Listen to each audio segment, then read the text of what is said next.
medyo hirap pa ako. Drill muna tayo.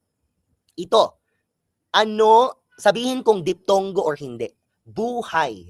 Sabihin kung diptongo o hindi. Diptongo, hindi. Diptongo, hindi. Yan yung i-comment. Buhay. Napakadami na natin. Happy birthday. Happy watching. Alright, the correct answer is very good. Yan ay diptongo kasi buhay, no? Ay. Sige. Ang bawas. Diptongo or hindi? Bawas.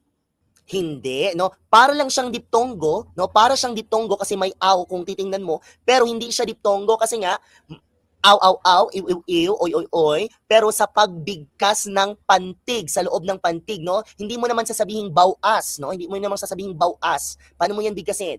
Bawas, okay? So yan yung i-remember natin. Pag diptongo po, no? Pag diptongo, hindi necessary na sa spelling, may aw, may a, may oy, yun na yun, no? Dapat sa paano bigkasin sa loob ng isang pantig, sa loob ng symbol, sa loob ng word, no? Syllable. For example, bawas. Hindi mo na naman sasabihin bawas. Okay? Sige. Next, ito. Tuloy.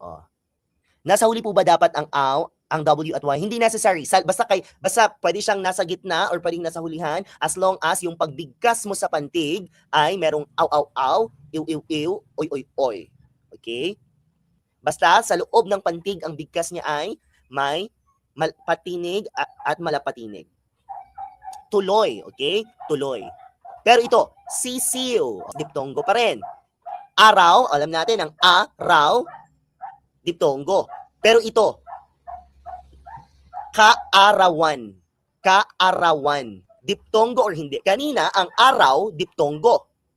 Ang kaarawan, hindi na diptongo. Always remember, no, minsan, ang salitang ugat niya or ang root word niya, diptongo, araw. Pero pag nilalapian na, no, meron na tayong mga prefix or suffix na dinadagdag, hindi na siya nagiging diptongo kasi nga ang rule sa diptongo ay paano bigkasin sa loob ng isang pantig, no? Sa loob ng simbolo. Hindi mo naman yan bibigkasin ng kaarawan, no? Hindi mo naman sasabihin kaarawan niya ngayon, no? Birthday niya ngayon, kaarawan, hindi, no?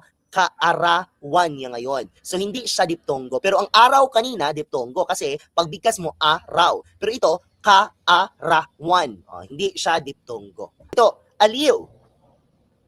Ang aliw, alam natin, no, na diptongo kasi aliw, iw. Pero pag sinasabi nating aliwan, diptongo ba ang aliwan?